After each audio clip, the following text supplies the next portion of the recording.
Iridium. The boys are back. Jam and Dom. How you doing, guys? All right. The boys are back. The boys are back. I want to say, before we get started, have you noticed my T-shirt? Oh, yeah. Cat. Right. I've got Vamp. Well, there's an image of a bald cat, obviously. Rock and Metal Reviews. Holy shit. I've got two sent to me. This is the back of it. Wow. Do you like that? And also, who did those for you? I'll tell you in a minute. And I've got this. Look at that. Sorry. Cool. Yeah. So Mark Clower. Oh, brilliant. What a pal. I mean, he was already my favourite subscriber, but now we know that. But now he's just confirmed that, unless you guys can send me something better. So if you spend more money than Mark, I might call you my number one subscriber. But at the moment, Mark is definitely, not just obviously for his prezzies, but he's so cool, isn't he? Yeah, exactly. Mm-hmm. He's the coolest American I know, even cooler than Dom. There you go. Yeah, I know. Sorry, mate, but you haven't bought me anything yet. I'll send you my address later. You can think of something. And he even paid international shipping as well. Well, so. yeah. International shipping. Dumb. God knows how much that costs. And he wasn't happy with it. I've got two T-shirts because he wasn't happy with the first one, so he got another one made. There you go. Yeah. One for Sarah. One for Sarah. Yeah. Good idea. Yeah. Good idea. Happy birthday, Sarah. Yeah. Your birthday present. Yeah. Anyway, so 1991, All Killer, No Filler, Total Frustration. Now, I'm finding it a little bit harder. It's starting to get a little bit harder for me now. Although this was okay, but I'm getting in the realms of reaching a little bit, not too much, but having to think about it a little bit more. Only because of I'm so old, and the 80s obviously were the thing for me, weren't they? So that was easy. That's just so easy. But this is still good for me. Every song is good. I like. But you know, when you get that feeling that in a couple of years' time, we're going to have to rename the show or something. So, if anyone doesn't know, All Killer, No Filler, Total Frustration. A couple of rules there are to it. You can't have two songs off an album. You has to be one song off an album that you choose. It's like a playlist, if you like. We're doing 12 today, and also the track listing has to match the track listing of the original release. There are other little rules around it. You know, you can have a soundtrack album, for instance, as long as it's an original song that ain't on another album of the band, blah, blah, blah. There's loads of them sort of things, but that's about the rules as far as they are. It's a lot harder than you think. It's going to get a lot harder for me in the next few years. Perhaps the end of the 90s and the beginning of the 2000s are going to be fucking like free tracks we're going to talk about today. But as far as we're at, we got 12. These are big years, actually, I believe, for Jam especially. I don't know about Dom on 91. Oh, huge. Yeah, so it just depends. It just depends what you're into and how old you are, doesn't it? At the end of the day, that's it's got nothing to do with it's a bad year. It might be a brilliant year for a different person. So we're up to 91, which means Dom's first, doesn't it? It does. Wow. So impressive. Jesus. So I know. I'm just getting better and better at this. I'll tell you what. You're just right on top of it, man. Give it another year, and I might actually get it all right. You never know. So we go Dom first. Track one of your list, mate. What you got? Track one. Track one is a band called Kick Tracy. Oh yeah. They had one album. No, okay. They had one album on RCA, produced by Dana Strum from Slaughter. So it's got that stick it to you drum sound and, you know, that terrific production that he does. This song is the title track called No Rules, and it just fucking kicks ass. Even when I hear it now, it's just, I lose my mind still. It's great. You know, I don't know how to, it's your melodic hard rock / metal, you know. It's just a fantastic chorus, Great riff. Is it a little bit sleazy like some of the bands were getting at that time? I would say it's a bit sleazy. On a side note, legend has it that the singer for Kick Tracy was second in line behind John Corabi for the Motley Crue job. Oh. So when they were auditioning people, it was down to this singer whose name is Stephen Sharow and John Corabi. So he almost had that position, I guess. But yeah, a great album, really great album, actually. I could have picked a lot of different songs off of here. I think almost the whole thing is just great. Yeah. But this opening track is such a killer. I had to give it to them. So there you go. Kick Tracy, No Rules. So they were still trying to, survive that, the flannel brigade, as you call it, the grunge. They're still trying to survive that and bring some of these new releases out. I take it sold fuck all. It didn't do great. Yeah, it didn't do great. We would still be able to see these videos and stuff because Headbangers Ball was still a thing. So there were still a couple hours a week where you could hear. My missus said 1991's probably quite good for her, I think she said. Yeah. Yeah. Because it was grunge, wasn't it? Grunge, she likes a bit of grunge, see, Dom, sorry. All right. Somebody had to. Losing My Religion, REM. Oh my God, she's just mentioned REM. Fucking hell, I don't even know if we should even mention that on the same program, but there you go. I don't know about that. But it's my birthday. Yeah, right. we'll edit that bit. But it's her birthday, we'll give her that. But here we go. All right. Okay. So Kick Tracy, No Rules. And I think a lot of labels had already signed these bands and had already put money into the production of the albums and everything because no one really predicted in 1991 the whole scene was going to change. Yeah, exactly. I guess it was like summer of 91 or something. So, all of these were already produced. Album artwork was done. They might as well release them, So. Yeah, it was right now when it was on the takeover. The grunge was on there right now. But yeah, good choice, mate. I believe it or not, and I know I always say this, but I like the sound of that. For instance, I love Vinnie Vincent. I love the Slaughter album. So that one might actually make my list as well as Jane's Addiction, obviously. Did you see Jan getting the ump in the comments? But I can't believe no one's mentioned Jane's Addiction. Oh, I know. Right, what you got then, Jan? Number one. Yeah, I was just about to say that song's really good. That Kick Tracy song, that was a contender of mine as well.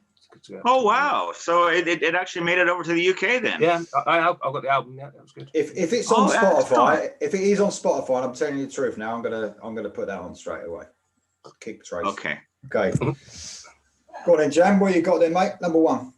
I'm not hitting the grunge yet, but I don't know if Dom will know this band, but it's a band called Skyclad, who come about from the singer from Sabat leaving, Michael Walker, who obviously was in Sabat with obviously the well-renowned Michael Sneap, who's now the touring guitarist of Judas Priest, and obviously a well-known producer. But Skyclad went off and he was sort of thrash still, but it had a folky or pagan element to it. And the first song is Sky Beneath My Feet. I'm not a massive Skyclad fan. I only got the first album, but it was a bit different. So you had thrash and you had a violin or a cello in there, which is sounds a bit weird, but it really worked. And there's something a bit different. But the opening track, I thought I'll have to have it on because there's no way Skyclad are going to make it in the list anywhere else. And no, I don't think anyone else will pick it. I had some very good contenders for number one, but I've gone with this Sky Beneath My Feet. It's worth a listen. It's not extreme thrash or anything, but it's a really good sort of folk thrash metal, if you like.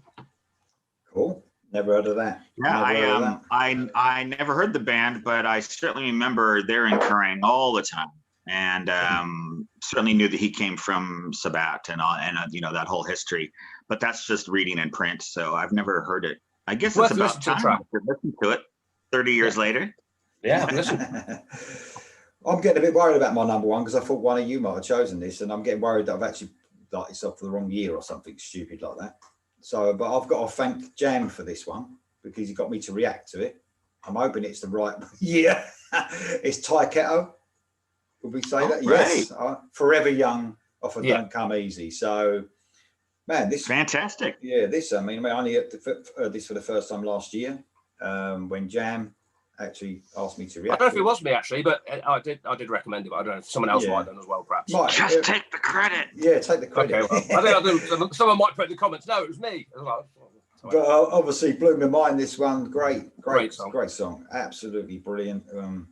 I mean, obviously come a bit late as far as that would have been huge, wouldn't it? Yeah, Maybe it was, 4 or 5 years earlier would have been a huge song, you know. But it, as it is, it's absolutely brilliant.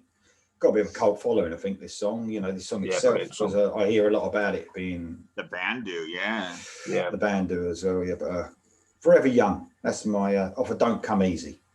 I think it was one of them ones where I thought someone was going to pick that, or the other one that I won't mention at the moment. I thought someone was going to have them, so I just wanted to pick something else because I thought it'd probably get mentioned anyway. But definitely would have picked this if I knew no one else would have picked it, because I love this song. Great song. There you go. That's my number one, guys. And there's another guy that had enough success where he can come over and still tour the UK all the time. He's over at least once a year. I think the last tour was with him and Dan Reed doing like a co-headlining kind of acoustic thing. So good for Danny Vaughan. Yeah. Right. All right. Number 2 for me, speaking of Motley Crue, this is The Scream, which is where John Corabi was pulled from. I really loved this album at the time. It was a big record. So when they picked him, I knew who he was, and I was quite happy because I love his voice. And this is a great record, really good record. The track I picked is I Believe in Me, and the album is called Let It Scream.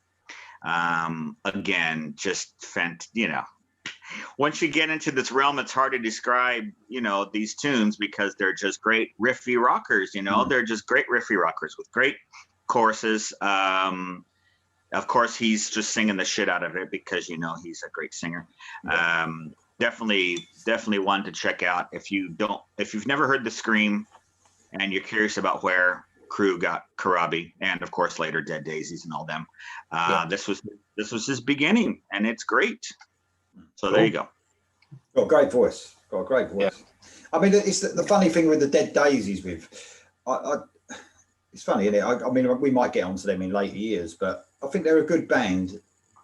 They lacked some choruses. I think their songwriting let Dead Daisies down a little bit. But what a great voice. It don't take away his vocals ability without that. Oh, absolutely. Yeah. And he done a great job on the Motley Crue album, obviously. So, but there you go. Okay. All right. Choice, mate. Okay, Jan, what you got? Number 2 is from the best Soundgarden album, in my opinion, Bad Motorfinger. The heaviest album, most innovative, I think. And it is Outshined. Oh, what a song. What a song. It's a slower one after the frenetic opening of Rusty Cage, because we're going to pass that and talk about that, and not quite fast as one of the ones that's coming up. But yes, it's really heavy, sort of Sabbathy riff. The vocals on here from Chris Cornell are absolutely fantastic. I think he could be one of my favourite singers. I think Chris Cornell and all the stuff. I love Soundgarden. I loved Audio Slave, of course, Audio Slave, and another band we might talk about in a bit. So brilliant. And I could have picked anything off this album, but I wanted to get one of the big ones on. I wanted to get the later track on, but I couldn't. So I've gone with Outshine, which was a single, I believe, but it's heavy taste of Soundgarden. They never got that. I mean, they went a bit sort of softer, I think, on the next one, which is a lot of people's favourite album, but I definitely prefer this album for me. I actually had this. This is one of the first songs I put down because we're going past 2 now, obviously. But this was I had this straight away on my list at number 2, but then we're jigging about afterwards. I had to cross it off, but it's probably my favourite song off that album. Brilliant. Brilliant. Plus, it has the immortal lyric, "I'm looking California, but feeling Minnesota." Yeah, that's it. Yeah, absolutely superb. What a great song. Right, okay. My song is White Lion. Yeah. And Broken Heart. Now, this was I think they redid this because it was on an earlier album, but I can choose it's completely revamped. Of course you can. Yeah. Exactly. And so much better for it as well. Main Attraction was a great album from White Lion, probably my favorite album, actually. A huge sounding album. I mean, it's just, the production was great. A lot of people don't really like it. I don't understand it. It's got what? Oh no, it's got the best songs. It's got the best production, the best songwriting. It's just amazing. I think this album was far and huge. away. I mean, they just went leaps and bounds with this album, as far as I'm concerned, especially after a Little Fighter and a Big Game and everything. This one came out fucking, huge balls. I mean, we've gone past one now. Lights and Thunder being the opening track, which was 7 minutes of fucking heaviness, just amazing. And then it goes into Broken Heart, which sometimes when bands redo a song, I think, oh, fucking just leave it alone. But I think it needed it. Snake. Yes, exactly, for sure. You without a doubt there, Dom, because I prefer everything that they left alone with Whitesnake. But this is just a million times better than the original, and it's just such a great song, so catchy. Broken Heart, main attraction from White Lion, my number 2. Very good. Yeah, love that record. All right, number 3 for me is, I can honestly say this is probably in my top 100 tracks of all time. Never get tired of it. I do like the band. I'm not like a Uber fan or anything, but I've followed their career through the years. This is Mr. Big, and the track is called Green Tinted 60s Mind. Oh, yeah, I know that one. You know that one, yeah? I know that one. Oh, I just think it's just amazing. It's from the album Lean Into It, which had obviously the big To Be With You track on there. But this was actually the first single, I believe, off the album.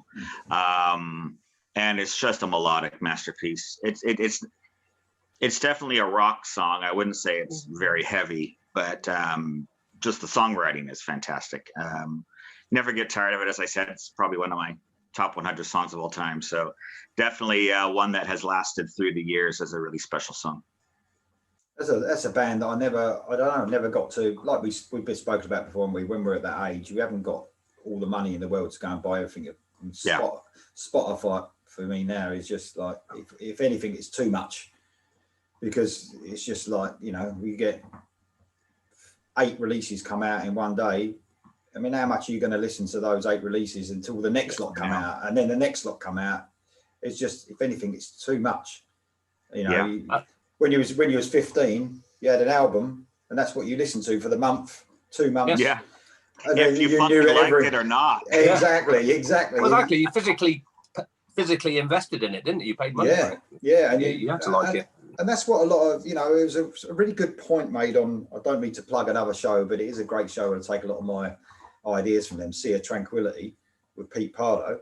And he was saying, that bands get a bit slagged off these days, the older bands that used to release stuff way back when, and are saying, I can't get into it. But a lot of times the way music is now, it doesn't give you the time to get into it like it did back then. You knew every nuance of an album, every little guitar lick, but now you literally you might listen to it the first time you get it, you might listen to it for a little while, but then something else will come out, and then you're just not spending the time with these albums now. But it's also the covers, isn't it? Having a piece of artwk to look at and read the notes and all that. Exactly. Lyrics and stuff. I just don't get it. It's not the same, is it? And some of this music might be better than it was back then. It's just you've had it ingrained in your brain because that's all you had. But I don't know. It's true. All of that's true. Yep. Yeah. Okay. Well, I've lost track now. Where are we? Me on 3, I think. Oh yeah, Jam. Yeah, because I was talking about Mr. Big. Yeah. I wonder if me and Lee might double up on this one. I wound up, but it's staying with Seattle and staying with Chris Cornell and introducing the great Eddie Vedder. This is Temple of the Dog from the self-titled album, and it's Hunger Strike. I mean, it's an obvious one to pick from the album, but it is, as Dom said on his last track, it's one of them songs that I don't ever get bored with. The vocals on it are fantastic. The whole album's obviously a tribute to Andrew Wood, who we spoke about before from Mother Love Bone. And Eddie Vedder, I think, was he in Pearl when he recorded this? I'm not sure if actually Pearl Jam existed or not, because I think it was perhaps released a little bit later than when it was recorded. Anyway, this is sort of not a duet as such, but they both sing on it, Chris Cornell and Eddie Vedder, and it's just a great, not really a heavy song, but just a great piece of music. Everybody knows Hunger Strike, no doubt, but I thought I've got to have the list. It's going to go on there because it's fantastic. It's a brilliant song. I haven't got it as my number 3, but okay. It is I mean, there was a definite Southern feel across this album as well. Some real Southern music, which was really cool. Which is, you know, I think it's one of the outstanding grunge albums, as they say, of them few years. There wasn't many, to tell you the truth, but that was definitely one of them. It's a great track. Can I just clarify for my street cred that I didn't mention Temple of the Dog is something that I listen to all the time. I was talking about Mother Love Bone. Yes. Yeah. Yes. We mentioned Andrew. We mentioned Andrew Wood, didn't we? That's what you spoke about. Yes, Andrew and I can Wood. always listen to Crown of Thorns, but Hunger Strike doesn't really make it on my turntable very often. It might be Eddie Vedder that does that to you. More than anything. What? I know you. Don't worry. Okay, my track 3 is more. I mean, it'd be a popular choice, as in for that year. I know, a huge album. I wanted to choose something that wasn't so. Some of these songs off this album I can't even fucking listen to anymore. We've mentioned that before. It's the Metallica Black Album. Oh, right. But it's Holier Than Thou, because I think it's one of them songs that I haven't heard quite as much as some of them, and I think it's got a great riff running through it, a great groove to it, a bit of a faster up tempo one, but I mean, there's some songs on here that are great songs. Enter Sandman, Sad But True. I can't fucking listen to them because I'm literally The Unforgiven. They're all Wherever I great. May Roam. Listen, I mean, you could put them on. You could put them on the list because they're such brilliant songs. But there's so many brilliant songs that I've heard too much that I just Oh, man. But Holier Than Thou is one of them ones in it. Not so much. So it's a great track, a really good track on a brilliant album, I must say, but just overplayed sometimes. But there you go, Metallica, Holier Than Thou, my number 3. Jam, your thoughts? Yeah, I mean, as everyone knows, it's not my favourite Metallica album at all. Oh. That's yeah. No, I don't know why people. It was Sorry, my. the funny thing it was because I was younger then, and I liked the melodic music as much as I do. That was my favourite album when it first came out. I was like blown away. I thought, oh, how catchy, and the huge sound to it. Obviously, the production was huge, but then it quickly wore off more than the Master of Puppets album, more than the Ride the Lightning, and those albums are still there now, much bigger than this album. Yeah, and Justice for All. Yeah, and Justice for All. No, Justice for All is that's like my next one after those. So all 3 of those are more better than this album now. But there you go. I know this gets a lot of stick, this album, because it was that turning point in Metallica's career where they went a bit. They got the old eyeliner on. Ain't wrong with that. You know, I mean, as long as you got your missus's underwear on and your eyeliner, there's nothing you can say, is there? It's brilliant. They were still looking like Metallica for this album. No one had cut their hair, and no one had put up. That's something to load when they had all the Anton Corbijn photos, and then with cigars and. I mean, this is where James Hetfield sort of got he had a bit of a mullet going on at this stage. Didn't he? His ears were showing. No, cool. Yep. That's my number. All right. That's not number 3. Number 4. Cool. Number 4 for me is a band I've already mentioned on the show.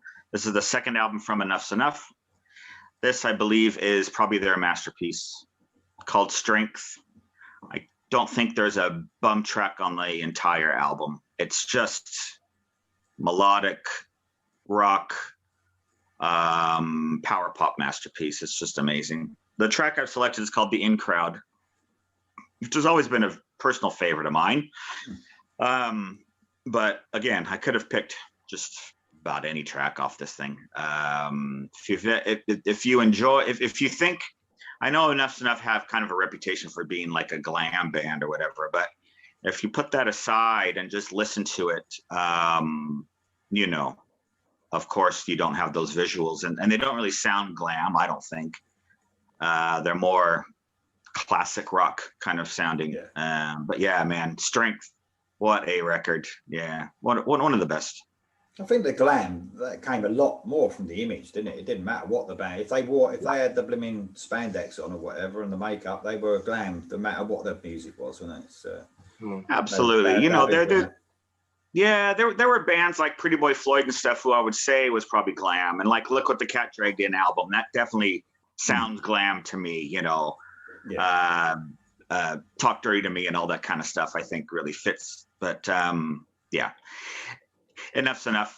You'll be hearing more about them because they really consistently did records throughout those hungry years. So you'll be hearing more.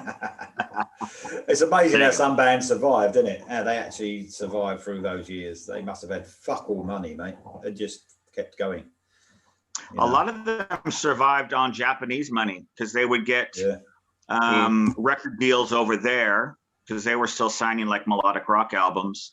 And then they would use that money to release it independently in the States. All right. So there you go. Good, man. Good. Okay, what you got a track for, Jam?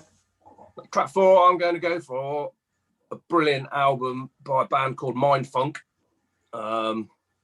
Originally should have been, they wanted to come to Mindfuck, but because you imagine they weren't allowed to. So it's a bit off-putting because they have got a bit of a funk to them, but they're heavy. They're not like they're not like Red Hot Chili Peppers. But if you haven't heard Big House Burning by them, it's absolutely awesome. It sounds modern like today. It's got a really strange riff to it, like do do do do do do, a bit like Jesus Christ pose. It's unrelenting. It's not industrial in any way, but it's just brilliant, and the vocals soar over it. And this album has some great songs. I better not mention any. I better no one's got any, but yeah, I think the first track's Ride and Drive, which we've gone past. But Mindfunk, brilliant album. If you haven't heard them, they were big at the time. They played them on MTV quite a lot, and I remember seeing them on programs over here. They were interviewed on. Not Headbangers, but what was the program we had? We had a few rock programs over here in the UK, and I remember seeing them on there. Raw Power or something it was called. We had programs like that on television over here. Anyway, but yeah, worth checking out there. I don't know how to describe them. I said futuristic. They didn't sound like anything else at the time. They did do a second album, wasn't quite as good, and I don't think they exist anymore, but they were really good at the time. Mindfunk, Big House Burning. That's what I like about this program. There's loads of stuff I'm sure that viewers ain't been heard. And if they're probably not like me, they probably actually make the effort and listen to it. I don't know. It's good. This is probably the best program for introducing new music for people watching. Hopefully, yeah. I mean, that would be the ultimate, compliment. Yeah. If somebody actually paid attention to what we're spewing. Mindfunk, another classic example of an American band that did absolutely nothing in the States, but I know they had a much bigger appeal over here.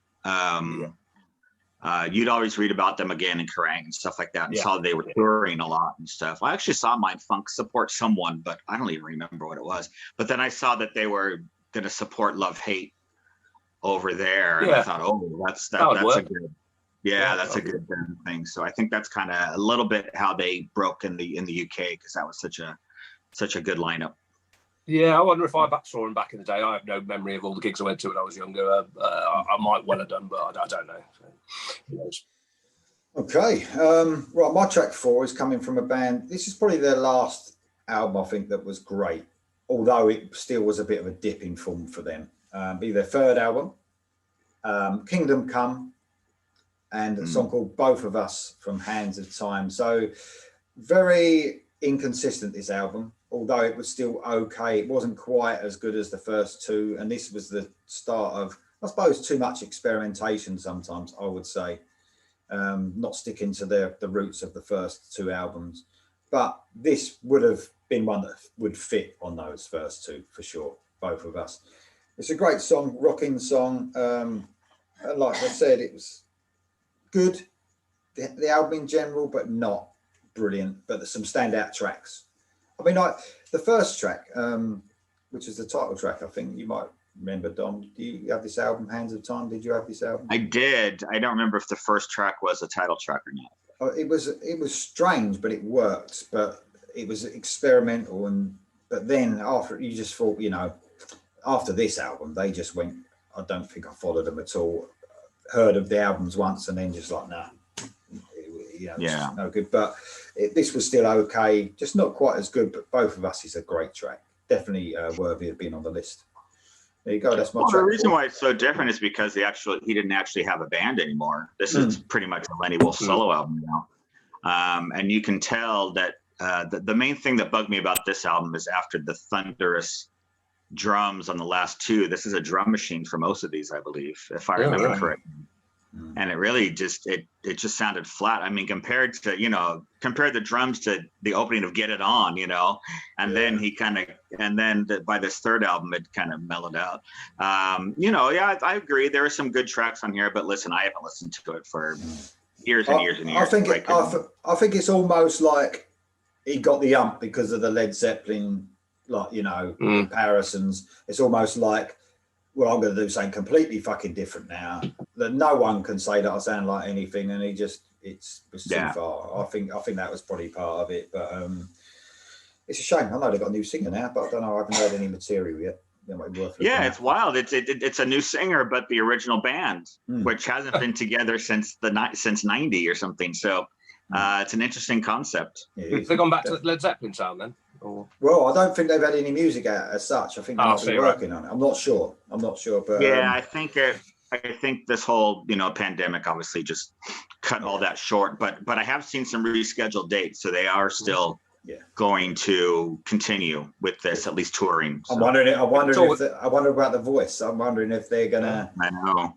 Yeah, probably not. I'd probably go for something completely different. But you got to remember. Well, that's kind of a one of a kind voice, really. I mean, some would say it's not because he sounds like Robert Plant. But you got to remember, no matter how much stick he got, and they did sound like Robert Plant, but what an amazing! He could hit some heights in that then cut first album. Just an amazing singer. And they'll just like really hit the heights, and I think, and they've got to have a decent singer with them. That's the only thing I'd say. Yeah. I don't know. I mean, if they're going to try to make a big comeback with the original 4 backing group, I don't think they'd probably get someone that can't cut it. So hopefully. For sure. Okay. Track 5, Dom. What you got, mate? Track 5. I've got another band that I liked quite a bit. I couldn't find anything from their debut, but I actually prefer their second album. This is a band called Junkyard. They were signed to Geffen for 2 records. This is from the second album, as I said. The album's called 6s, 7s, and 9s, and the track is called Nowhere to Go But Down. I would say it's kind of a loose, Stonesy, Black Crowes kind of thing, but maybe with a bit more sleaze in it. But they were a great band. Yeah, I saw them a few times. Really enjoyed them. The first album, their big hit was Hollywood. Don't know if you ever heard that, but it was kind of an aping Motley Crue kind of thing. And that's not really the heart of the band. That was more the record label interfering. So this one was more their style. But good album and a good band as well. So yeah, Junkyard from 7/6. No, haven't heard of that band. No. Oh well, there you go. I'm sure they're on Spotify. Yeah. It's the first one on Spot. That first album you mentioned, which I can't even remember. I have to go back. Is that on Spotify? Kick Tracy, I have no idea. I'll have to check that out. No, cool. Yeah. All right, cheers, mate. Okay, what you got then, Jam? Right. Possibly the best album ever made. Possibly the best song ever written, and it's Black from Pearl Jam. It's a great song. Great album. I suppose you call it a softer song, but it's just perfect, I think, in every way, really.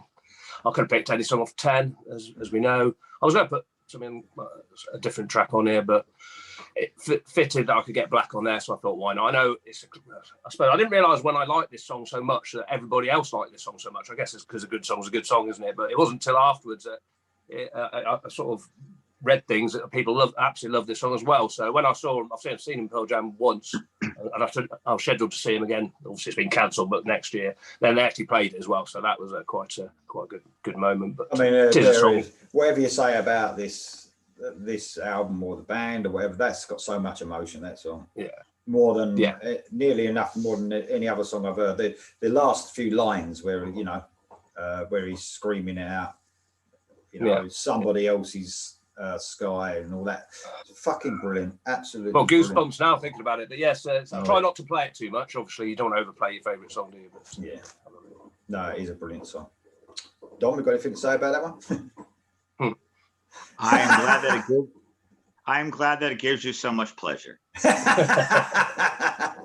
Good. It's good. Well, I'm going to that sort of style of music as well. I'm actually going to the Temple of the Dog album, and Call Me a Dog, my favourite song on the album. This really has that southern feel, like I was talking about earlier on, which I love a bit of southern music, as you know. It was nice to have that. I think this sort of stood on its own a little bit, this release. Definitely the style of music it was. An absolutely superb song that just builds and builds, and brilliant, absolutely brilliant. Temple of the Dog, Call Me a Dog. There you go. Yeah. As I say, I think the album was probably recorded a long time before it was released. I think we got a delayed release in the UK. I think it was released after all the grungy stuff started coming out. I think they released it, because I don't think we had it in whenever it was recorded. Nah, it's a brilliant song. Absolutely excellent song. There you go. Temple of the Dog, Call Me a Dog. All right. Short and sweetly. Yeah. Okay, so number 6 is The Cult, their follow-up to Sonic Temple, which it was never going to hit those heights, but this album was called Ceremony. Definitely had some great moments on there. But yeah, compared to the Love Electric Sonic Temple trilogy, it didn't hit those heights. But this is the song that opened side 2. It's called Full Tilt, and it's just a riffy, almost AC/DC kind of rocker. Just love it. He's just got these nonsense kind of Mark Bolan-esque kind of lyrics and stuff, and definitely probably the most straight ahead, just riffy rock song on the album. So I wanted to represent it, even though it's not quite the heights of some of the previous stuff, but still a good record. So Full Tilt by The Cult. Nice. Nice. They get a lot of mentions on here, don't they? The Cult. Yeah, that's good. Oh yeah, one of my favorites. Good. Top 5 band for me, I would say. Oh right, fucking hell, good. Okay, Jan, what you got, mate? Right, going to one of my favourites. I'm done with grunge now for me. So going back to other stuff. Warrior Soul, second album. Follow up to the much praised Drugs God the New Last Decade. Dead Century. Yeah. This album was just as good for me. In fact, it could even be better. Some great songs on there. I think so as well. Yeah, and I've gone for the song is Jump for Joy, which is brilliant. Production on this album is really good. I think it sounds very good. It's on this on Geffen as well, actually. And this song is really heavy, sort of a slow riff. And he sort of speaks the words almost. It speaks rather than singing. But although it's called Jump for Joy, it's not a happy song. He's sort of talking about the end of the world. But it's great. It's it sounds like it should be happy, but it isn't. It's really good. There's lots of different sorts of styles in it. Actually, the album opens with Intrazone, which is Joy Division, and the first 3 songs sort of almost like one song. I always play them together if I can hear. So great, yeah, so great. It's brilliant, isn't it? And then it goes into rock, the title track, Interzone and Intro. That's it. And then, but brilliant. This song is good as well. I could have picked anything off this album. I did have a couple of other ones later on, but I've gone for this one, Jump for Joy. It's not miserable, but yes, it's certainly not a happy song, but pretty heavy, pretty good. And good. Although he's sort of speaking the lyrics, it does work. It's very good. Mm-hmm. Yeah, I think it's probably all around their best album, probably. Could be. I do love the first. The first 3 are great. They're really great. A great trilogy. But I think of the 3, well, at least my personal favorite is probably this one, because that opening, the 1, 2, 3, just hits you in the face. Yes. Yeah. We are the government. We are the government. Oh, yes.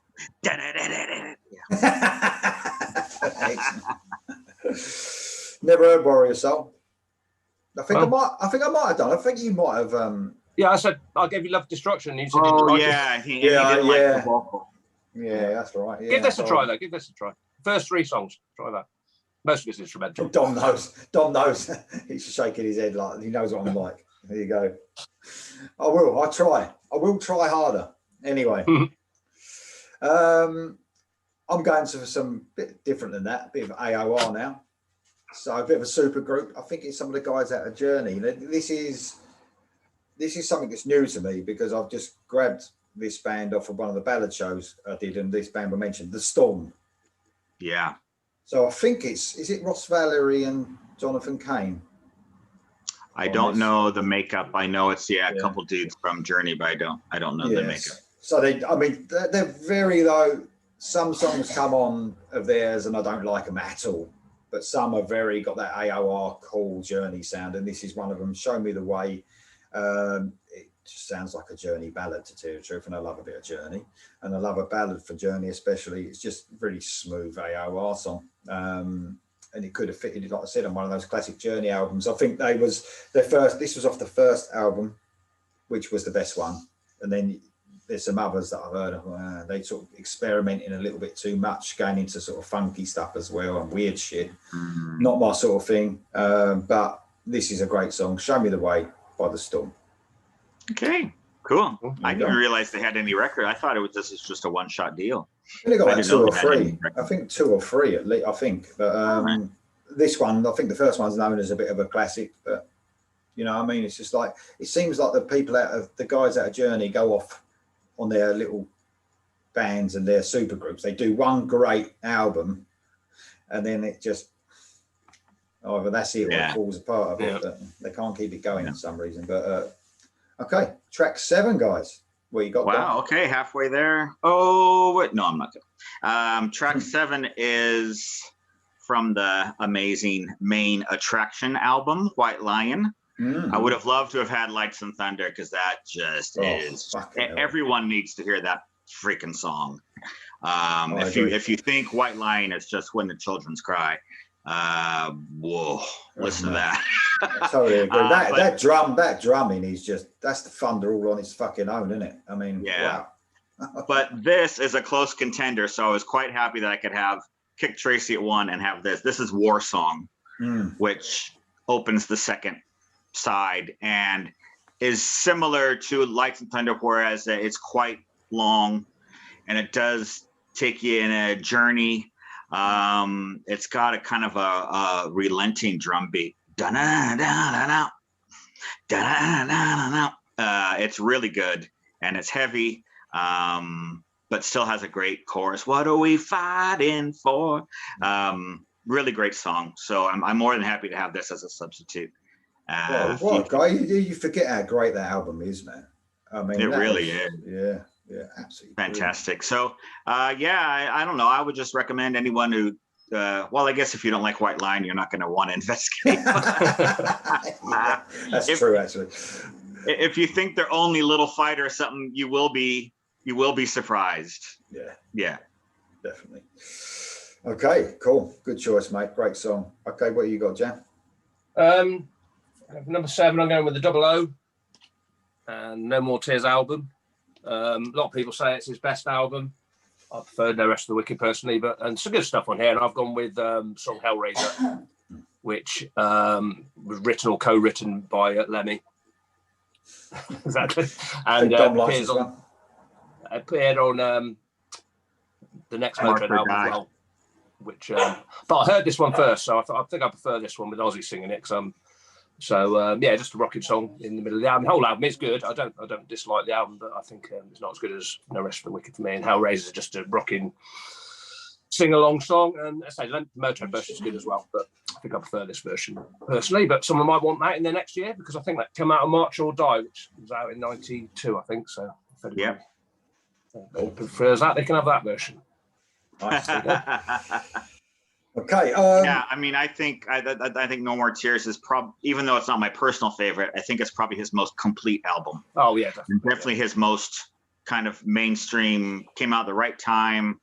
I hate all those ballads. I just want to cry when I hear them. I mean, not in a good way. I mean, like, oh God, I hate this. But it worked, and it was the beginning of the Ozzy period where, it got very kind of commercially, and Sharon's hand was starting to change the music as well as, need to write some fucking hit singles, Ozzy. I need another facelift. Fucking Sharon Osbourne, man. Oh my God. Anyway. She looks like a goddamn fish. Yeah. Fucking bitch. Anyway. Oh, didn't really say that. Anyway, she's too many fingers in too many pies, that woman. Tell you, mate. Ridiculous. Anyway. Can't stand her. No, she's ruined a lot of musicians, chances and stuff. So. Re-recorded people's bass lines on albums and stuff, so they don't get any money. Unforgivable. Ridiculous. Yeah, that's terrible. Forgivable. Just basically, if you don't come in, play with Ozzy for free, you can't come in. It's just fucking ridiculous, isn't it? Anyway, enough said about her. Okay, so we're talking about Journey side projects. So this one weren't so good, but there's still some great moments on it. It's the Bad English second album, Backlash. All right. But a great song called Savage Blue. Yeah, very hit and miss this album. They tried to go a little bit heavier, I suppose. Whereas the first Bad English album was very, it was AOR, very AOR, cool. yeah. I love that album. And this had the production was a bit rawer. They tried to go a few more guitars. There weren't so many hooks in it, but Savage Blue is a great song. There's some great songs dotted about on this album, but just no way as instant as that first album was. I love every song on that first album. I thought it was great. But now with this album, you're talking like some good highlights, Savage Blue being one of them, others hit and miss. But that's what's great about this show is, you can have an album, a spotty album, but it may have one track or two tracks that you're just absolutely crazy about. Yeah, totally. So this is perfect for that. Yeah, there's plenty of albums like that. Yeah. I didn't realise actually them two came together with the Journey connections, but that's quite cool. 6 and 7. Right, track 8. What you got then, Dom? Well done, Lee. Well done. Putting those together and not even knowing. Yeah, exactly. Number 8 is from, again, just, probably my favorite album of theirs. We had this conversation before, from Psychotic Supper, Tesla. This is Freedom Slaves. Oh, Freedom Slaves. Yes. What a great album, man. Yeah. Again, I probably could have picked just about any track on this one.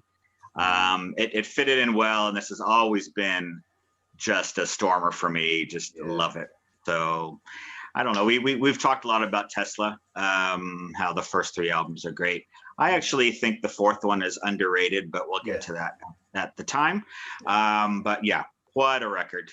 This is both your favorite Tesla album, isn't it? I think so, yeah. I did a ranking a little ages ago for Tesla, and this came a close second for me to the debut. But man, it's such a fucking great album. What a brilliant!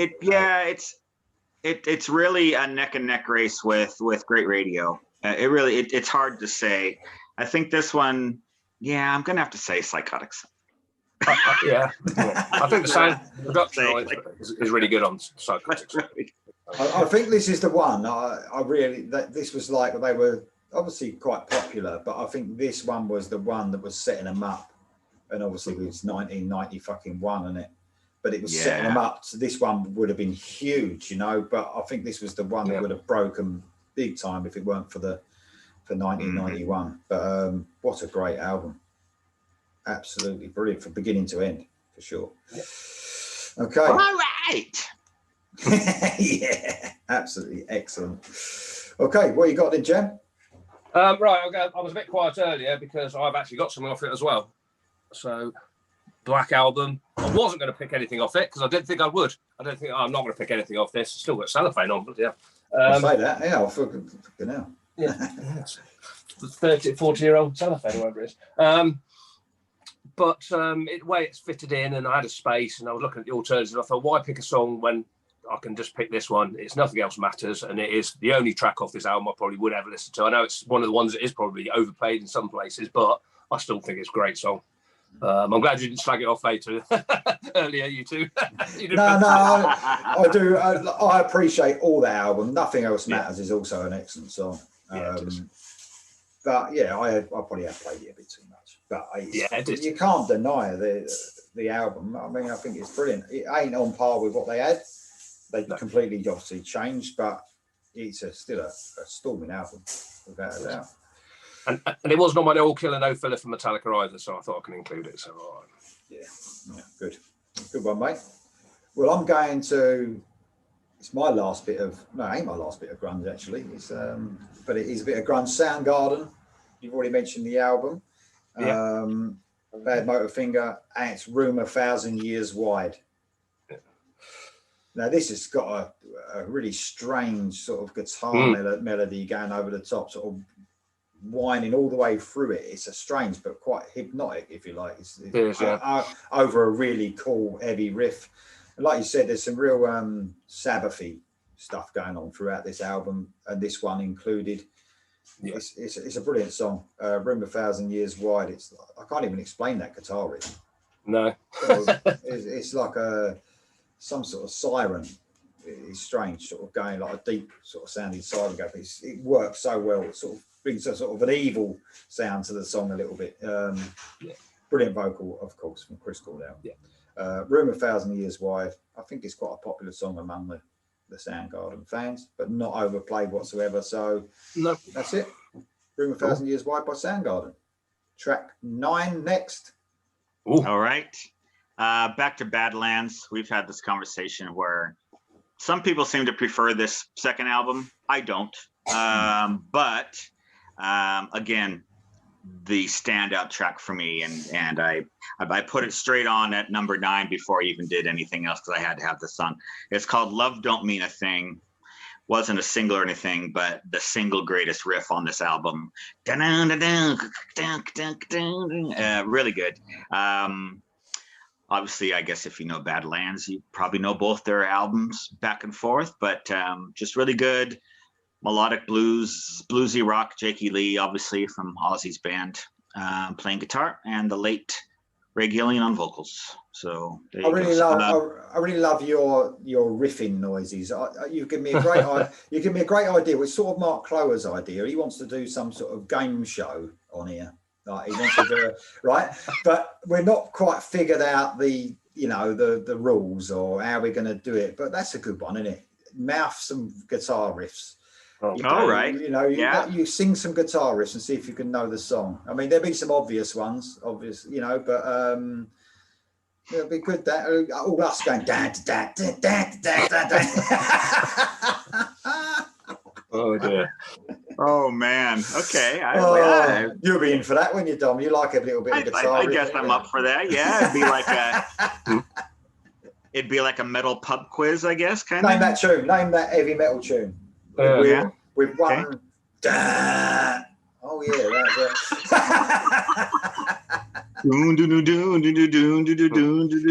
it could be bass too. Bass lines, bass lines would be a good one. Anyway, enough of that. Cool, there you go. Badlands. Sorry, the name of the album is Voodoo Highway, if I didn't say that. Oh yeah.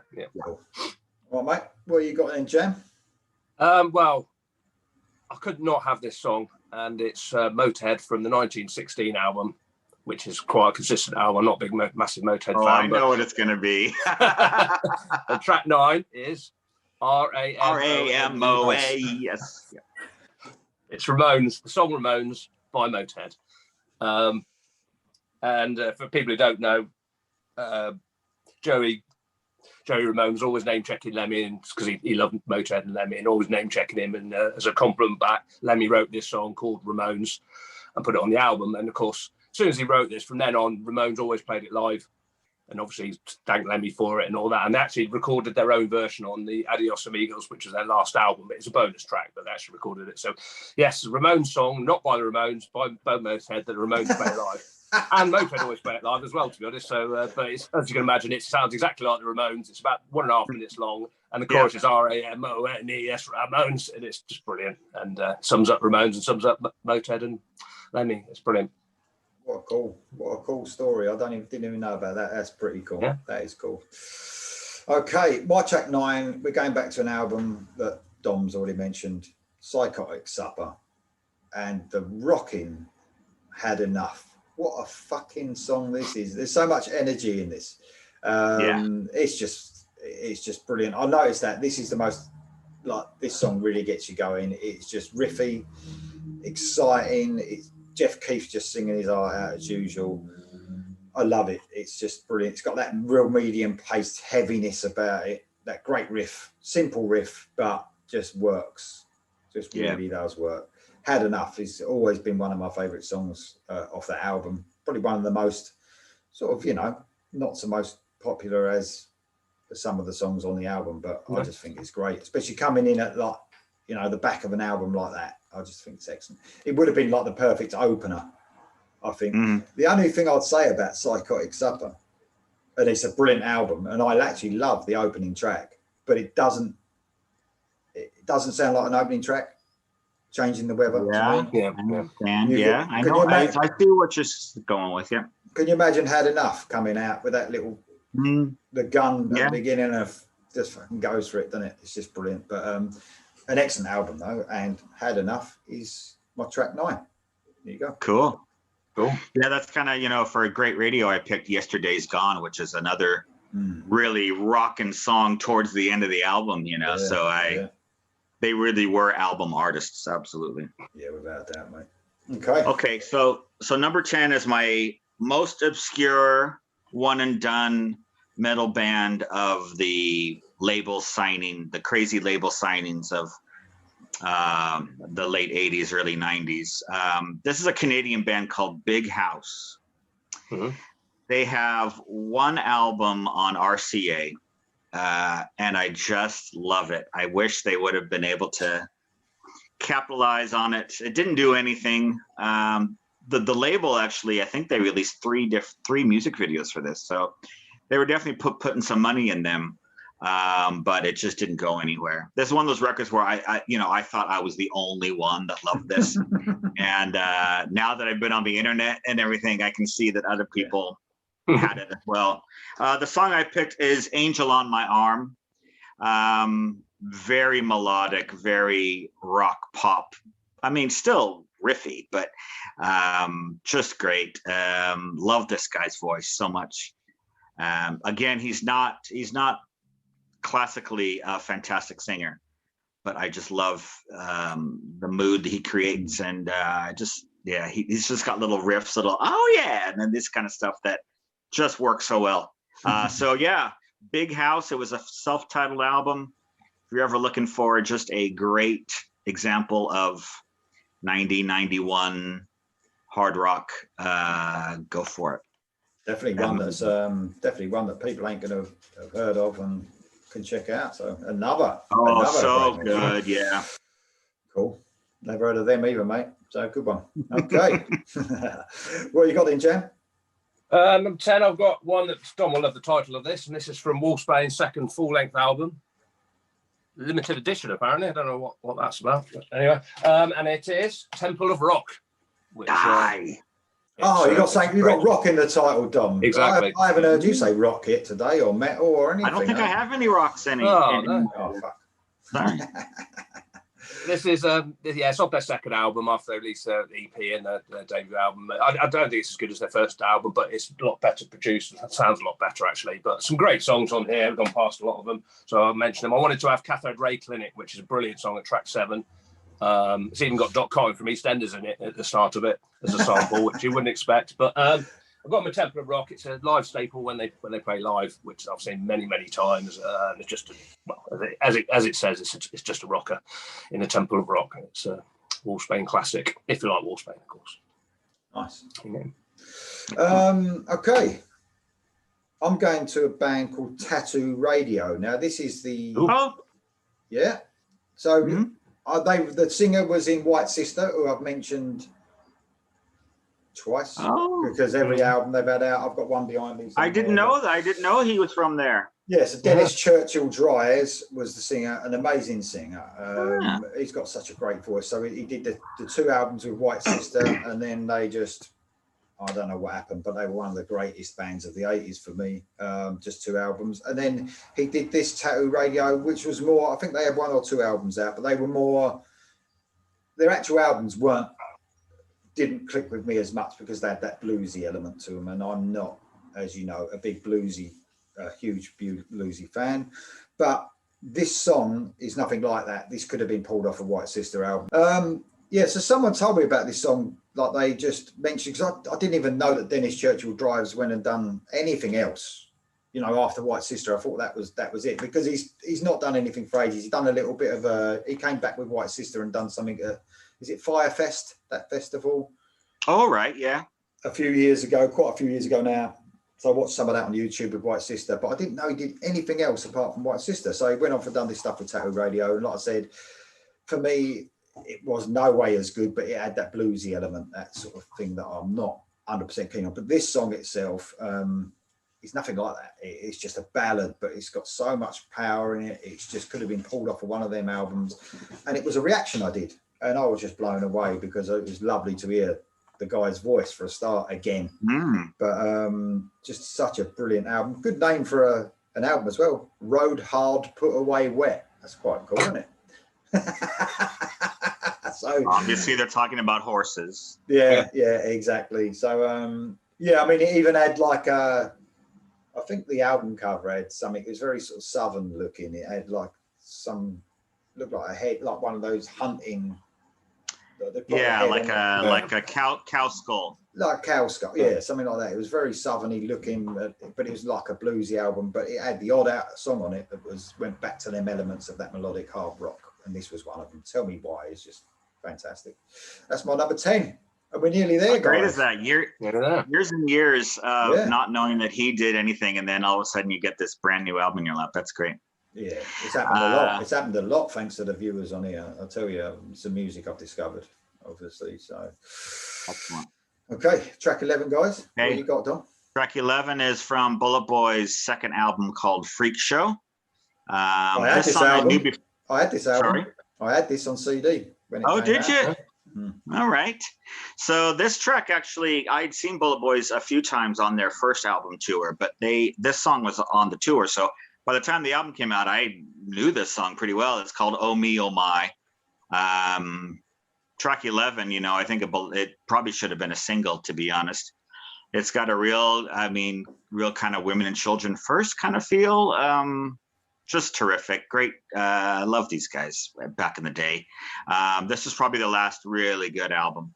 They had one other after this, one other on a major label that was okay, spotty. And they were a bit confused about what they should be, obviously, because they came out in 93, so everyone was just grasping at straws just to survive. But there's not many bands that stuck to it, is there? I mean, they even if they had elements of the grunge or, there's not many bands that just stuck to what they. That just didn't even. Yeah. No, you're right. But yeah, so this is actually the probably last true Bullet Boys album for me, at least. But a great record and a great song. Oh Me, Oh My. All right, what you got, Jan? Cool.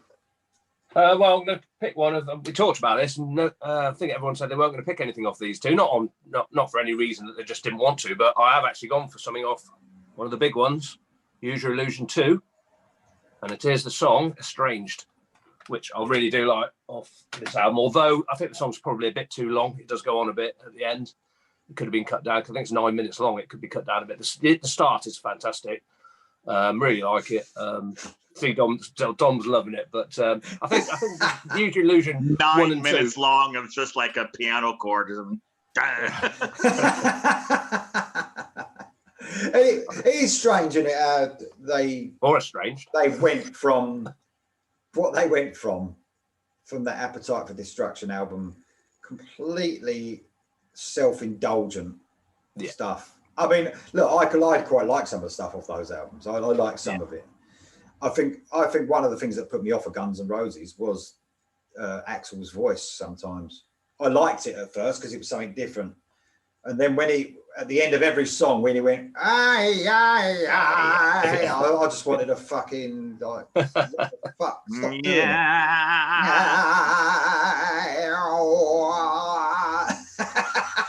He just, but that, there's some great moments on them albums, and I loved them when they came out as well. But and Estranged is one of them. I did. I think I did like it when it came out. I don't know. It just. I mean, to tell you the truth, I can't listen to hardly anything off of Appetite for Destruction either. Exactly. That's just through overplaying. It's just, it's just. I think if we cut the albums down into one double album or one even single album, you've got a very good album there. I mean, some of the big songs are overplayed. Don't need to knock on Heaven's Door anymore. I don't want to hear. I mean, I quite like You Could Be Mine still, but they don't need to hear that. But there's some other good songs on there. There's one with with Alice Cooper duet. That's quite good. It was Garden, I think it's called, or something like that. So there's some good stuff on there, and you condense it down, you would get a good album. But I do like A Stranger Say. Probably the song is probably over long actually, but the start is brilliant. But I think I think there was. I like Civil War. Civil War. I thought that was. I don't know what album that's off of. The first. That's not that. It's not this one, I think. Yeah. Yes, first track on this album. Yeah, I quite like that. But I liked it a lot more than I do now. You know, some of these bands just wear off, don't they, over years, and some of them stick around. It's just one of those things. But I just think his voice just. I mean, I'm looking forward to hearing if they do actually bring something else out to see what they do, what they try. Yeah, with Slash back and all that, Slash and Duff would be good. Yeah, it'd be interesting. It really will be interesting. I heard that other album once, the one that came later on, that Chinese Democracy, the one that took them 47 years to record that one. But I don't know what he was going for. It's just like, just stick to rock and roll if you're going to do anything. Just stick to some heavy rock and roll. You're not going to, no. Don't try and like be progressive or anything like that. My prediction is that we will never hear any new music from this incarnation of Guns N' Roses. I think it's just a cash cow, touring cash cow. I think if they even attempt it, I think Axl's ego is just way too strong, and I don't know. I know they've talked about, we're thinking about doing a record, or we've actually done so. I just don't think it'll ever come to fruition. No. But that's just my personal opinion. No, I don't know. I might pick a song. Chinese Rockers are probably not as bad as you think. I've heard it a few times. It's not as good as it should have been either, but there is probably a track I might pick off it actually, because there's one song I really do like. But yeah, I don't know if they'll ever do anything, as you say, but they're too busy touring, aren't they? Making money. I mean, there's no money in making music, is there? There's loads going on with the whole, Slash is always out with Miles Kennedy, and they're bringing out an album every couple of years. I don't even like that stuff. I love Miles Kennedy, but I don't like that stuff because it's too much like Guns N' Roses for me. It's just got that rock and roll bluesy stuff. I don't know. I should like that. I should like. I love when Lee says, "I don't like it because it's got like that rock and roll." Yeah, I know. You know what I mean? That sort of, I don't know. It wears off quickly for me. I sometimes listen to it. I like it, and then it just goes so quick for me. But I don't know. Some of them albums I loved. Appetite for Destruction was huge for me, and then it just wore off over time. But it's still, I appreciate it what it is, without a doubt. Okay. My track 11, my last bit of grunge, and it's been quite a bit, I know. I'm going to the Pearl Jam album, 10. Oh, right. Probably one of the least played songs as well from myself. That might be one of the reasons I've chose it, but Release. Release, yeah, great song. Very cool song, almost a ballad. Very cool vocals from Dominic's favourite singer, Eddie Vedder. Just a really cool song. I mean, it's just, that album as well is, I mean, I know, Jam, it's one of your favourite albums for me for years as well. It was through this period. I've heard a lot of that album too much. Jeremy and Even Flow and all those songs. Just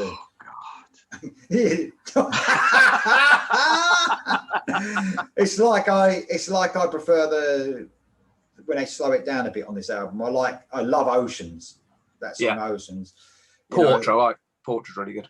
Portrait, it's good. Yeah, Porch is good. Yeah. So Release is a great song. I had to have something off of it. It was such a huge album for me that year. Yeah. Pearl Jam, Release. That's the last of the grunge for us, Dom. So you're all right now, mate. It's all over with. So well, there's still a round of track 12. So I don't know if we're ever would. Yeah. No, I haven't got any grunge on my track. I haven't got any more. Okay. Okay. Well, there's still honorable mentions. Oh yeah, still might have. Yeah, of course. All right, my number 12 is from a band we spoke about. I prefer this album to their first one, XYZ. This is from the album Hungry. This is a track called Whiskey on a Heartache. Just a great riffy, melodic rock song. Great chorus. That's what everybody was doing, but if it's good, it's good. I mean, there were plenty of bands that I haven't mentioned that got signed that I didn't necessarily like. I mean, there's a ton of, Tattoo Rodeo is an example of something that I know the name, but I never really listened to it. Probably listened to it once, and I was like, "Yeah, it's not really for me," because I was more kind of in the sleaze kind of category, I guess. But bands like Tangier and Radioactive Cats and all, I mean, there was just such a flood of these bands. So I know it kind of seems like I know every one of them and I love every one of them. That's not true at all. But this XYZ album, the second one, I really enjoy. I think nearly every track is quite listenable. So there you go. Whiskey on a Heartache. Can I ask a question about that album? Because I've only heard that. What's that first track? Face Down in the Gutter. I've only heard that. So I've heard the whole XYZ first album, and I've only heard that first track off of this album. So is the rest of the album, is it sort of like, because that's got that bluesy feel, isn't it? I guess it, well, no, I mean, there are tracks that don't, but it does have that kind of, you think Face Down the Gutter has bluesy? Well, sleazy, bluesy, sleazy, quite heavy. Yeah. It's really heavy though.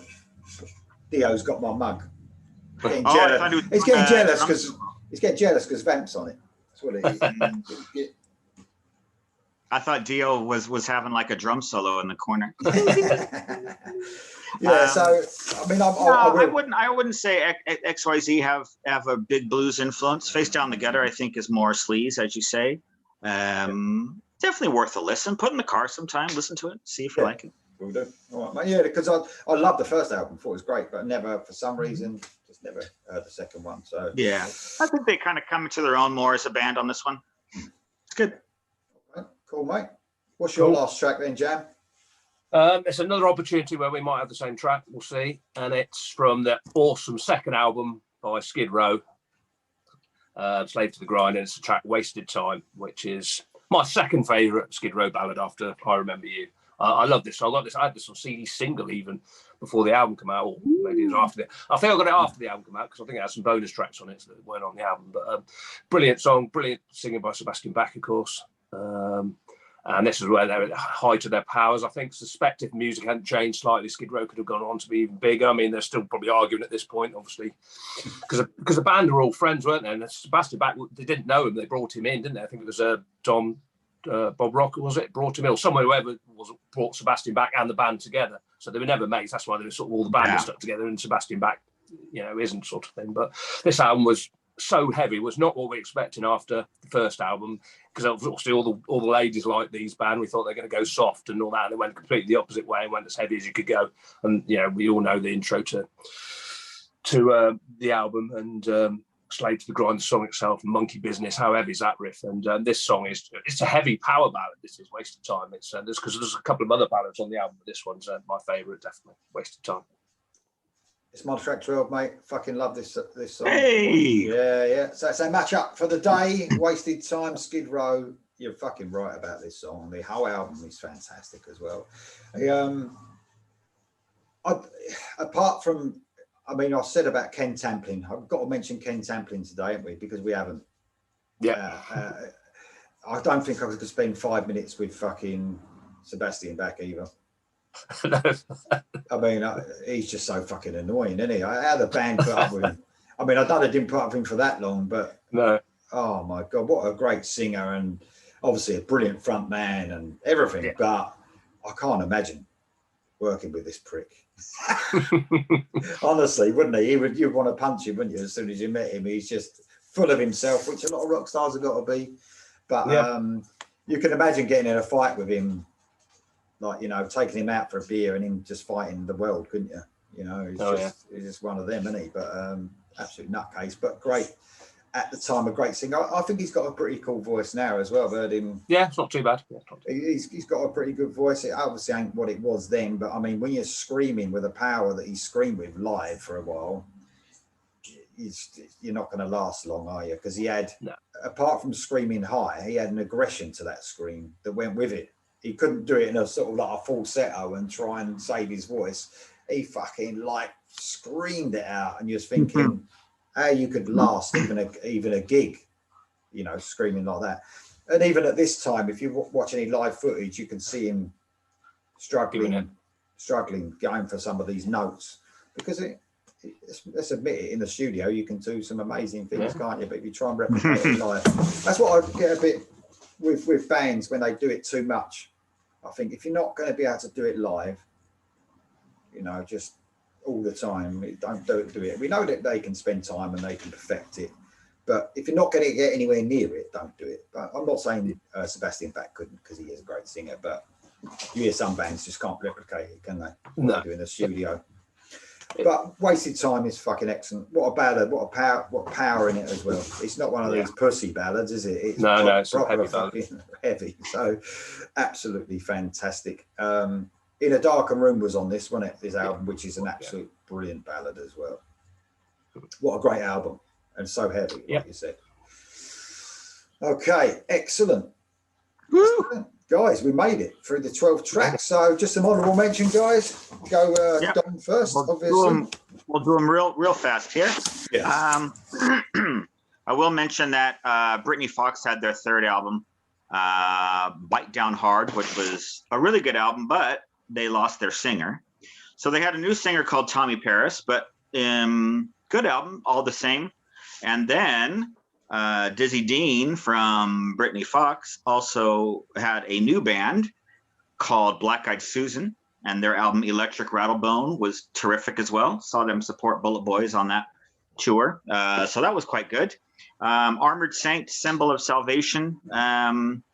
Their first, you know, I liked them before, but this was, I think, quite a leap in just a professional sounding hard rock album. This was it's too bad what happened, because obviously, you know who joined Anthrax, and that was the end of the band. But they probably could have went on to do other things. This was definitely kind of their crowning crown jewel until they got back together. What else do I have? I'd be remiss if I couldn't mention Queen Innuendo, just because it was the hard rockinest album they had done in a long time. Yeah. That first Innuendo title track is just fantastic. A couple other really good rockers on there, and obviously it's the last thing that they did. The only other band, I do want to mention Dangerous Toys, because I really like Dangerous Toys. They were a band that had 2 records on CBS. They were very good. Saw them quite a few times. Their second album and not last major label album came out this year as well. Last thing I'll say is my favorite Metal Church album came out this year as well. That's called The Human Factor. It was their 4th album. Their second one with the second singer, Mike Howe. And then after that, they kind of split off into things. But that's probably my favorite Metal Church album. So there you go. Cool. Great honorable mentions there, mate. Brilliant. Okay, what you got, Jam? Well, we don't know how many tracks we're doing. I don't know, 13. I'll just mention that quickly. It was going to be off Decade of Decadence, and that was Primal Scream, which is a new Motley Crue track. I do like that song, but it has also got Anarchy in the UK on it, which, you know, my feelings on that. But so that's that one. We had Ty Ketto, Forever Young, obviously, XYZ, Face Down the Gutter. David Lee Roth, Ain't a Little Ain't Enough. I like that song. Not particularly fan of the album. Does anybody remember the Four Horsemen? They're on Deaf American. Deaf American. Yeah. They were like a rock and roll AC/DC type number. You probably like them.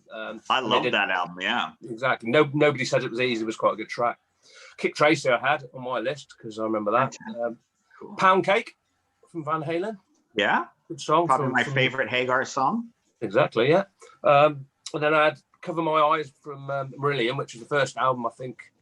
From Holidays in Eden with Steve Hogarth. I do like that song. Remember Green Jelly, Three Little Pigs? Yeah. Oh, yeah. Okay, about now. My favourite album cover ever, which is Halloween, Pink Bubbles Go 8, Fish for a Woman. Fucking hell. Yeah. What was that all about? Was on there. That is the only good song on the album.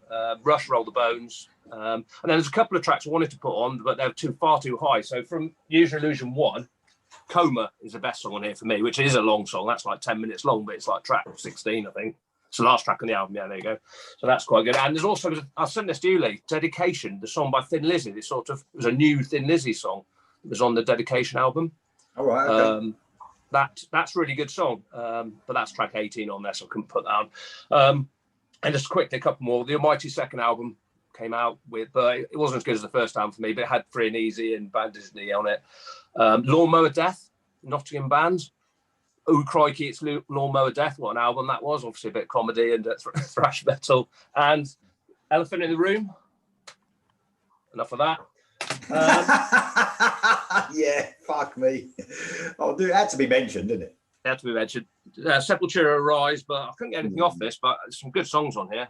Right, Dead Embryonic Cells and stuff like that. It is, yeah. And then, sorry, a couple more quickly. The first Saigon Kick album. I don't know if you guys like Saigon Kick. The second album is a lot better. They might feature in that, but Saigon Kick are quite good. Not as they look pretty glammy, but they're actually quite heavy. Shotgun Messiah went a bit industrial. Couldn't get anything off the album. Second Couldn't Coming? remember it. Yeah, Second Coming. Yeah, I quite liked it, but I couldn't. When I was trying to pick a song, I couldn't really remember them, so it hasn't stuck with me. But I knew I did like the album at the time, so that's it. I think for me, that'll do. Cool. I'll just mention albums that I couldn't get on, or I was thinking about getting something off Iced Earth. Night of the Storm Rider was out this year, but different singer, and I only got into them later on with the what was the main singer? Fucking hell, I've gone blank now. Oh god. Ripper Owens or the other one? No, the other one. He's the mainstay for a minute, but then he comes and goes now and again. I can't remember his name. What a great voice he's got. So at this stage, the first couple of albums had different singers. I weren't too keen on them, but I did get into Iced Earth at a real late stage anyway. But when I went back and listened, I know Night of the Storm Rider albums, some of the fans' favourites, but it's a bit like the Diano and Dickinson situation. You know, this guy ain't got anything like a voice like Dickinson, but people just like that sort of voice. Yeah. I love the David Lee Roth album, actually, Jam. I know you mentioned that, but you didn't like the album, so I actually thought it was a return to form after Skyscraper. I thought some of his best vocals he's ever done were on this album as well. I thought David Lee Roth ain't got the best voice, we all know that. No. But on this album, I thought he was really strong, so much stronger than Skyscraper for some reason. I love that track as well, Little Ain't Enough. Sabotage at Streets, a rock opera out. Sort of like, I didn't get into that as much as the last couple of albums, Gutter Ballet and Hall of the Mountain King, but it's still a great album. I had the XYZ Hungary one, only down because of that one track, because that's the only one I've heard. And of course, again, I've got to mention Sacred Warrior because of our mate Jonathan Johnson. Their Obsessions out, which I think was their most popular album. Jonathan was on that album. I'm not actually sure if he was on the one before that I mentioned, but that was his band, Christian metal band. There you go. 1991 done. Not so bad as I thought. 92, I know one album straight away that I'm not going to mention now that I will have on it. But I'm not really sure what else came out that year without actually looking. So it's going to be interesting for me. Definitely. I think there might be might be a little bit more grunge on there for me, Dom, I reckon. If I can get it. Hey man, go for it. It's the way it is, isn't it? It's what it is. Don't mind me. I'm just over here listening in the corner. It's fine. But no, it's cool. Cheers, guys, for joining me once weekly. Absolutely. We're going to try and get 92. We get 92 in very soon. Anything more from you guys before we go? No. I just want to mention about that Thin Lizzy track. I would be remiss if I didn't. That Thin Lizzy track you mentioned, Dedication, which is a great song. It later came out that it was recorded when Lynette was with this band called what are they called? Grand Slam. Oh. And none of the members of Lizzy were even on it, but they pushed it as a new Thin Lizzy song for this greatest hit. So they got a bit screwed on there. But anyway, yes, okay. Thanks for joining us, everyone. No, it's good to have more information. You're just full of info, you two. I'll tell you, it's brilliant. It's brilliant. So big shout out again yet to Mark Clower. Look. Yeah. So man, fantastic. Well done, Mark. He gets me just to let you know, he gets me prezzies. All right, guys. All right. There you go. All right. You get presents, you get our presents. There you go. Yeah. Exactly. See? Good one. All right, guys. Thank you very much. All right. Put your list below. We haven't had anyone put me lists for a little while. So yeah, come on, give it a go. Yeah, we John love reading John those. Elvis always does one, doesn't he? Yes, yeah, but more. We need more. Out to John. We need more. We know it takes a bit of work, but shout out to John. But we need more people doing this shit. Yeah, come on. Thanks very much, guys, and I'll see you next time. All right. Cheers. Ciao.